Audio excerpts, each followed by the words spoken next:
హైదరాబాద్ పాత బస్తీ బండ్లగూడ పోలీస్ స్టేషన్లో సీజ్ చేసిన వాహనాల్లో ఒక్కసారిగా మంటలు చెలరేగాయి.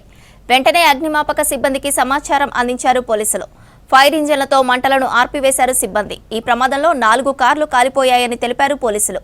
వెనువెంటనే స్పందించడంతో మిగిలిన వాహనాలకు మంటలు వ్యాపించలేదన్నారు.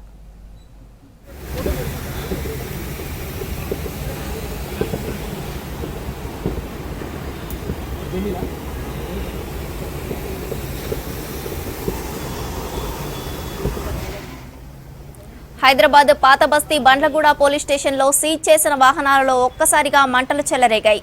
వెంటనే అగ్నిమాపక సిబ్బందికి సమాచారం అందించారు పోలీసులు. ఫైర్ ఇంజన్లతో మంటలను ఆర్పివేశారు సిబ్బంది. ఈ ప్రమాదంలో 4 కార్లు కాలిపోయాయని తెలిపారు పోలీసులు. వెనువెంటనే స్పందించడంతో మిగిలిన వాహనాలకు మంటలు వ్యాపించలేదన్నారు. దివాళీ